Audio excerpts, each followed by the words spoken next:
I went to LA and I went to New York and I worked with this wonderful makeup artist called Ilana Harkavi, who owns a company called Il Maquillage, which I'm not quite sure whether it still exists. I think it's only existing through mail order now.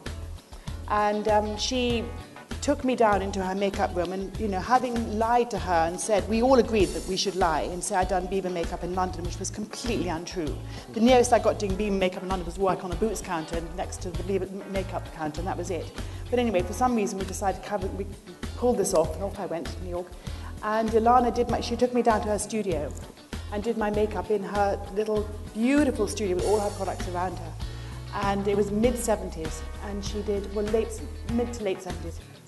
And she did this incredible disco makeup on me. And I looked in the mirror afterwards and thought, my God, I look amazing. But I've never seen myself look like this before. It was extraordinary. It was a total transformation. And that was my one and only lesson of how to do makeup, was have her do my makeup. Then I went up to the counter, and I was there in New York for a month, and I worked behind the counter and had the best time. It was literally the time of Studio 54 and blah, blah, and it was really, really fun time to be in New York City. And then about week 3, Lana said to me, will you come with me to the studio tomorrow, because I'm doing, you know, I want someone to carry my box.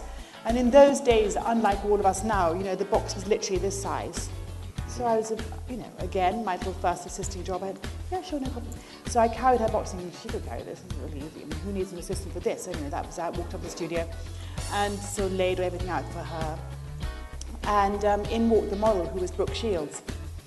And that was fine by me, but the only thing that wasn't fine by me is Ilana turned around. The photographer was Scrivulo, who actually passed away a couple of years ago. He was this wonderful, he did all the covers for Bazaar and Glamour at the time in New York.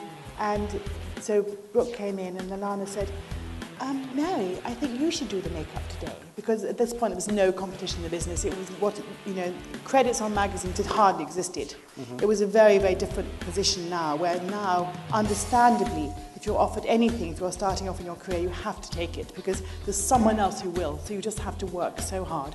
So I sort of went into the makeup room with Brooke and sat down, didn't sit down, stood up and sat down, and I did her makeup, and I just did everything that Lana had done to me, but transformed into a much more beautiful, much younger face. This kind of extraordinary face was in front of me.